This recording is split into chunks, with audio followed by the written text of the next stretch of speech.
नमस्कार, स्वागत है आपका हमारे चैनल पर। मैं हूं आपके साथ शिप्रा सैनी। देश के कई राज्यों में हिंदुओं की जनसंख्या बेहद कम है, जिसको लेकर केंद्र सरकार ने अब सुप्रीम कोर्ट में हलफनामा दायर किया है, जिसमें केंद्र सरकार ने सुप्रीम कोर्ट में ये कहा है कि देश के कई राज्यों में हिंदू भी माइनॉरिटी में हैं और जिन राज्यों में हिंदुओं की जनसंख्या कम है वहां उन्हें अल्पसंख्यक का दर्जा दिया जा सकता है। दरअसल ये पूरा मामला तब सामने आया जब अधिवक्ता अश्वनी उपाध्याय ने एक याचिका सुप्रीम कोर्ट में दायर की और उस याचिका के जवाब में केंद्र सरकार ने अब ये साफ तौर पर कहा है कि जिन राज्यों में हिंदुओं की जनसंख्या कम है वहां उन्हें अल्पसंख्यक का दर्जा दिया जा सकता है। राज्यों को ये पूरा अधिकार है।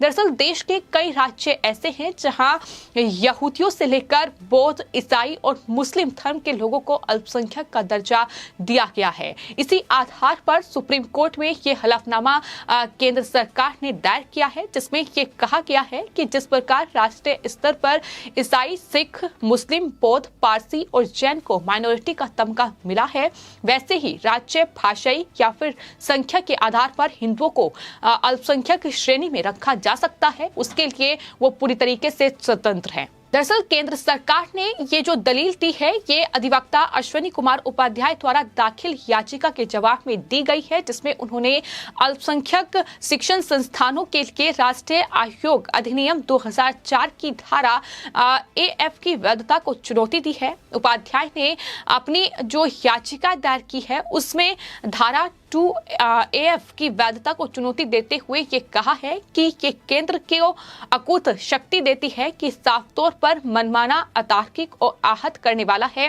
साथ ही याचिकाकर्ता ने ये भी कहा है कि देश के अलग अलग राज्यों में अल्पसंख्यकों की पहचान के लिए दिशा निर्देश तय करने की निर्देश देने की मांग सुप्रीम कोर्ट में की गई है। यानी साफ तौर पर याचिकाकर्ता ने ये मांग की है कि देश के कई राज्यों में अलग अलग धर्मों के लोगों को अल्पसंख्यक का दर्जा प्राप्त है और अलग अलग राज्यों में कहीं ना कहीं अल्पसंख्यकों के लिए अलग अलग जो तमाम योजनाएं हैं उसका लाभ अल्पसंख्यक लेते हैं। तो ऐसे में क्यों ना देश के जिन राज्यों में हिंदुओं की जनसंख्या कम है वहां हिंदुओं को अल्पसंख्यक का दर्जा मिले और उन्हें उन तमाम योजनाओं का लाभ मिले जिसका लाभ देश के दूसरे तमाम राज्यों में तमाम अल्पसंख्यक समुदाय के लोग उठा रहे हैं। उनकी ये भी दलील थी कि देश के कम से कम 10 राज्यों में हिंदू भी अल्पसंख्यक हैं, लेकिन उन्हें अल्पसंख्यकों की योजनाओं का लाभ नहीं मिल पाता है।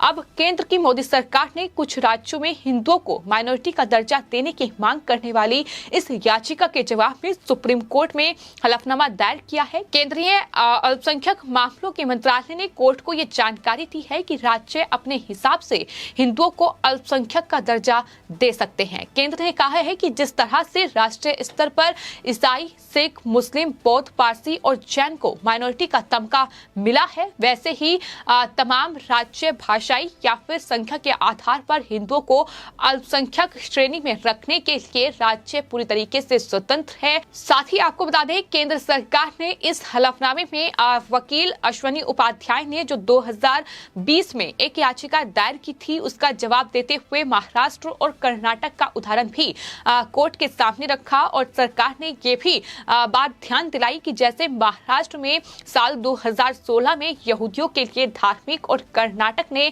उर्दू, तेलुगु, तमिल, मलयालम, मराठी, तुलु, लमानी, हिंदी, कोंकणी और गुजराती भाषाई आधार पर अल्पसंख्यक घोषित किया है, अन्य राज्यों को भी ये करने की पूरी तरीके से छूट है। यानी केंद्र सरकार ने साफ तौर पर कहा है कि देश के वो राज्य जहां हिंदुओं की संख्या कम है वहां उन्हें अल्पसंख्यक का दर्जा दिया जाए ताकि वो भी तमाम योजनाओं का लाभ उठा सके। और सबसे बड़ा उदाहरण जम्मू कश्मीर है। जम्मू कश्मीर में हिंदुओं की संख्या कम है, अल्पसंख्यक माइनॉरिटी में वो आते हैं, लेकिन बावजूद इसके उन्हें किसी भी योजनाओं का लाभ नहीं मिलता है।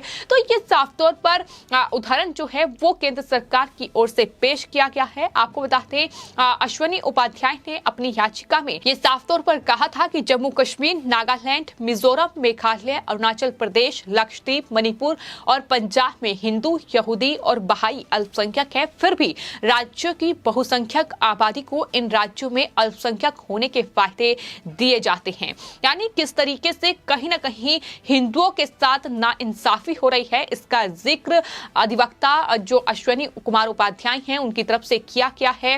उन्होंने कहा है कि जो सच में अल्पसंख्यक हैं उन्हें पूरी तरीके से दरकिनार किया जाता है, उनके शिक्षण संस्थान स्थापित नहीं हो पाते हैं, उन्हें तमाम योजनाओं का लाभ नहीं मिल पाता है और यही वजह है कि अब इस तरीके की ये मांग उठाई गई है। हालांकि चुनावों के वक्त भी हमने देखा कि इस तरीके की बात सामने आई थी, लेकिन देश के तमाम राज्य जहां किसी राज्य में हिंदुओं की संख्या ज्यादा है तो किसी राज्य में तमाम जो दूसरे धर्म के लोग हैं वो अल्पसंख्यकों की कैटेगरी में आते हैं, उन्हें तमाम योजनाओं का लाभ दिया जाता है। हम ये भी लगातार देखते हैं कि किस तरीके से मुस्लिमों को अल्पसंख्यकों की श्रेणी में रखा गया है, उन्हें तमाम योजनाओं का लाभ मिल रहा है। केंद्र सरकार की तमाम योजनाएं जो अल्पसंख्यकों के लिए खास तौर पर चलाई जा रही हैं वो उसका लाभ उठा पाते हैं, लेकिन अगर किसी राज्य में हिंदू अल्पसंख्यक श्रेणी में आते हैं तो उन्हें अल्पसंख्यकों की श्रेणी में ना डालकर उन्हें किसी भी योजना का लाभ नहीं मिलता है। और यही वजह है कि ये याचिका जो है ये अश्विनी कुमार उपाध्याय की ओर से जारी की गई थी। आपको ये बता दें कि इस पूरे मामले पर सुनवाई होने से पहले बाकायदा अश्विनी कुमार उपाध्याय ने ट्विटर पर एक वीडियो शेयर किया था और जिसपे वो अल्पसंख्यक आयोग और अल्पसंख्यक कल्याण मंत्रालय के अस्तित्व पर भी उन्होंने सवाल पूछे थे। उनका कहना यह था कि संविधान में कहीं पर भी अल्पसंख्यक आयोग और अल्पसंख्यक कल्याण मंत्रालय का जिक्र नहीं है, इसमें राष्ट्रीय मानवाधिकार आयोग का जिक्र है जो कि सबके लिए है।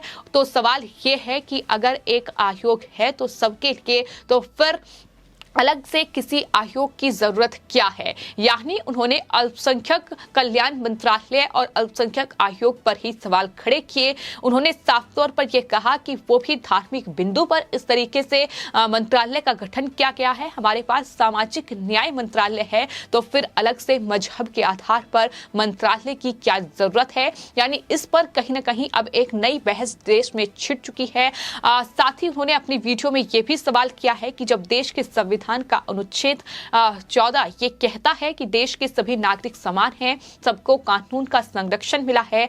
आर्टिकल 15 ये कहता है कि जाति, धर्म, भाषा, क्षेत्र, मजहब के आधार पर भेदभाव नहीं होगा। आर्टिकल 16 ये कहता है कि देश के सभी नागरिकों को बराबर मौका मिलेगा। आर्टिकल 19 ये कहता है कि देश के नागरिकों को कहीं पर भी जाने, कहीं पर भी बसने का अधिकार है। आर्टिकल 21 ये कहता है कि सभी नागरिक सम्मान के साथ जी सकते हैं। वहीं आर्टिकल 25 का जिक्र करते हुए अश्विनी कुमार उपाध्याय ने यह कहा है कि सभी को समान धार्मिक अधिकार मिला है। आर्टिकल 26 में यह कहा गया है कि अपना धार्मिक स्थान बनाने का, उन्हें मैनेज करने का अधिकार हम सबको है। आर्टिकल 27 ये कहता है कि ना आप धर्म के नाम पर टैक्स वसूलेंगे और ना धर्म के नाम पर टैक्स खर्चेंगे। फिर ये अल्पसंख्यक आयोग मंत्रालय की जरूरत क्या है। ये मंत्रालय और आयोग तो पाकिस्तान के लिए बनना चाहिए, वहां ऐसे कोई आर्टिकल नहीं है। ये सवाल जो है वो ट्विटर पर एक वीडियो शेयर करते हुए अश्विनी कुमार उपाध्याय की ओर से जारी किया गया है जिसमें उन्होंने ये तमाम सवाल उठाए हैं। तो कुल मिलाकर जहां एक तरफ तमाम जो अलग अलग धर्मों के लोग हैं, फिर चाहे वो ईसाई हो, सिख हो, मुस्लिम, बौद्ध, पारसी, जैन, इन तमाम धर्मों को अलग अलग राज्यों में माइनॉरिटी का दर्जा मिला हुआ है। लेकिन सवाल ये है कि जिन राज्यों में हिंदू माइनॉरिटी में हैं, आखिर उन्हें माइनॉरिटी में क्यों नहीं रखा गया है और उन्हें सरकार की योजनाओं का लाभ क्यों नहीं मिल रहा है, जिस पर अब केंद्र सरकार ने साफ तौर पर हलफनामा सुप्रीम कोर्ट में जारी कर दिया है कि जिन भी राज्यों में हिंदू माइनॉरिटी में हैं, अल्पसंख्यक श्रेणी में आते हैं, वो राज्य को अधिकार है कि उन्हें अल्पसंख्यकों की श्रेणी में डाला जा सकता है और उन्हें तमाम योजनाओं का लाभ दिया जा सकता है। हालांकि सुप्रीम कोर्ट इस पूरे मामले में आगे क्या सुनवाई करेगा और क्या फैसला सुनाएगा, इसका इंतजार सभी को है। लेकिन कहीं ना कहीं जिस तरीके से हम देख रहे हैं कि सरकार की ओर से, केंद्र सरकार की ओर से, राज्य सरकारों की ओर से तमाम योजनाएं चलाई जाती हैं, लेकिन उन योजनाओं का लाभ उन हिंदू परिवारों तक नहीं पहुंच पाता है।